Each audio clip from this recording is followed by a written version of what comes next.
அனைவருக்கும் வணக்கம். நம்ம இன்னைக்கு பாடப்பகுதியில் எதை பற்றி பார்க்க போகிறோம் அப்படின்னா, மகாகவி பாரதியார் நிறைய படைப்புகளை நம்மளுக்கு என்ன கொடுத்துருக்காரு. அதில் பார்த்தீங்கன்னா மகாகவி பாரதியார் ரொம்ப சிறந்த ஒரு படைப்பாளி. நிறைய கவிதைகள் நம்மளுக்காக என்ன கொடுத்துருக்காங்க. அது போக பார்த்தீங்க அப்படின்னா தேச ஒற்றுமை அப்படிங்கிற ஒரு கோணத்தில் பார்த்தோம் அப்படின்னா பாரதியார் நிறைய அற்புதங்களை செஞ்சுட்டு வந்திருக்காரு. எட்டயபுரம் அப்படிங்கிற ஒரு ஊரில் பிறந்தார். இளம் வயதிலேயே தமிழ் மீது பற்று கொண்டவராக இருந்தார்.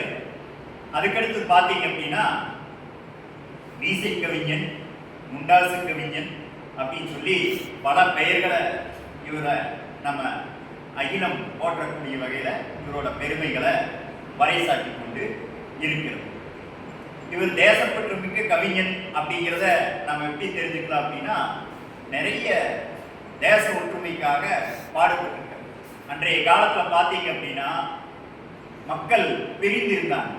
அந்த பிரிந்து தனித்தனியாக வாழ்ந்தவங்களை ஒற்றுமை அப்படிங்கிற தேசபக்தி அப்படிங்கிற ஒரு கோணத்தில் அத்தனை மக்களையும் நம்மளை இங்கே ஒன்றுபடுத்திய ஒரு பெருமை யாருக்கு உண்டு அப்படின்னா நம்ம பாரதியாருக்கு உண்டு.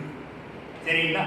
அதுக்கடுத்தது அச்சமில்லை அச்சமில்லை அச்சம் என்பதில்லையே, உச்சி மீது வானிடித்து வீழுகின்ற போதிலும் அச்சமில்லை அச்சமில்லை அச்சம் என்பதில்லையே என்று சொல்லி மக்களிடையே உள்ள ஆங்கிலேயரை பார்த்து பயப்பட்ட காலத்தில் அச்சத்தை மக்களிடமிருந்து போக்கிய ஒரு பெருமை யாருக்கு உண்டு அப்படின்னா நம்ம பாரதியாருக்கு உண்டு. அதே மாதிரி தேச ஒற்றுமை, யூனியன் இஸ் ஸ்ட்ரென்த், அந்த தேச ஒற்றுமையை வளர்த்த ஒரு பெருமை யாருக்கு உண்டு அப்படின்னா நம்ம பாரதிக்கு உண்டு. எந்த ஒரு சிறப்பான தேசப்பற்று மிக்க தலைவர்களை பற்றி நம்ம பேசினாலும் அதில் பாரதியினுடைய பெயர் இடம்பெறாத இடமே இல்லை அப்படின்னு சொல்லி நம்ம என்ன பண்ணலாம், சிறப்பாக சொல்லலாம். எட்டயபுர அரசரே அவரை பாரதியாரை வரவழைச்சு எங்கள் அரசவை கவிஞரா நீங்கள் இருக்க முடியுமா அப்படின்னு சொல்லி கேட்டு அந்த பெருமை மிகு ஒரு பட்டத்தை கொடுத்த ஒரு பெருமையான ஒரு கவிஞன் யார் அப்படின்னா நம்ம பாரதியார். அப்படிங்கிறது மிக பெருமையான ஒரு விஷயம். பாரதியார் எண்ணற்ற படைப்புகளை நம்மளுக்காக கொடுத்திருக்காரு. கண்ணன் பாட்டு, குயில் பாட்டு, பாஞ்சாலி சபதம் போன்ற அற்புதமான படைப்புகள் இருந்த போதிலும் நம்மளுக்கு இங்க பாடப்பகுதியாக கொடுத்திருக்கு என்னன்னு பார்த்தீங்க அப்படின்னா புதிய ஆத்திச்சூடி. ஆத்திச்சூடி கேள்விப்பட்டிருக்கீங்க, அது அவையார் எழுது. இங்க புதிய ஆத்திச்சூடி அப்படிங்கிற ஒரு இதுல ஒரு மனிதன் எவ்வாறு கட்டுக்கோப்பாக வாழ வேண்டும் என்கின்ற ஒரு நிலையை இதுல நிலைக்கலனாக கொடுத்திருக்கிறார். பார்த்தீங்க அப்படின்னா பாரதியார் இதுல ஒரு குடிமகன்னா எவ்வாறு நடக்க வேண்டும், எத்தகைய பண்புகளை அவன் பெற வேண்டும், அச்சத்தை எந்தெந்த வகையில போக்க வேண்டும். சரியா? ஒரு மனிதன் அப்படின்னா எதுக்காக அச்சப்படணும், ஏன் அச்சப்படணும், அந்த அச்சங்களை தேவையில்லாத அச்சங்களை என்ன பண்ணணும், போக்கணும் அப்படிங்கிற வகையில நம்மளுக்கு சிறப்பான பல கருத்துக்களை வழங்கியிருக்காரு. அதுக்கடுத்து ஒரு ஆண்மகன்னா எப்படி இருக்கணும், அந்த ஆண்மகன் எவ்வளவு தைரியத்தோடு இருக்கணும், அப்படி இருக்கும்போது பெண்களுக்கு எப்படி அவங்க பாதுகாவலனாக இருக்க வேண்டும். முதல்ல ஆண் பெண் அப்படின்னு பிரிச்சுட்டோம் அப்படின்னா ஆணை ரொம்ப பலமா இறைவன் படைச்சிருக்கான். அதுக்கடுத்தது பார்த்தீங்க அப்படின்னா பெண்ணை ரொம்ப மென்மையாக என்ன படைச்சிருக்கான். ஏன் அப்படின்னா அது இரண்டுக்கும் உள்ள ஒற்றுமையினே நம்ம என்ன பண்ணிக்கலாம் சொல்லிக்கலாம். ஒன்று பலவீனம், இன்னொன்று பலம்.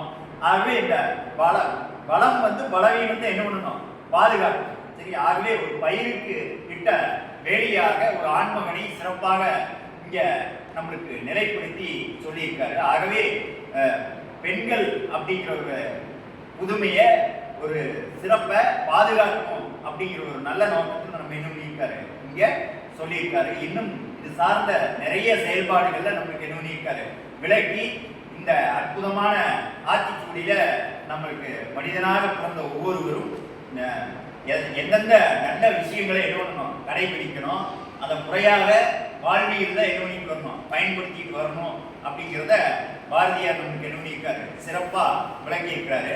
அது மட்டும் இல்லாம நம்ம தேசத்தினுடைய ஒற்றுமை, ஒரு நாட்டினுடைய வளம், இதெல்லாம் என்ன அப்படிங்கிறது நம்மளுக்கு நிறைய கருத்துக்கள்ல என்ன பண்ணியிருக்காரு, நம்மளுக்கு விளம்பரம் செஞ்சிருக்காரு. இந்த மாதிரி புதிய ஆத்திச்சூடியில ஒரு மனிதன் வாழ்வாங்கு வாழ என்னென்ன வழிவகை செய்ய வேண்டும் என்பதை பற்றி அழகாக நமக்கு எடுத்து கூறியுள்ளார் பாரதியார். இதையெல்லாம் நம்ம கடைபிடிச்சோம் அப்படின்னா நம்ம வாழ்வில் கண்டிப்பா வளம் என்னாகும், கண்டிப்பா வளத்தோடு வாழலாம் அப்படிங்கிறத நம்ம இதன் மூலம் நம்ம என்ன பண்றோம், விளக்குறோம். நன்றி, வணக்கம்.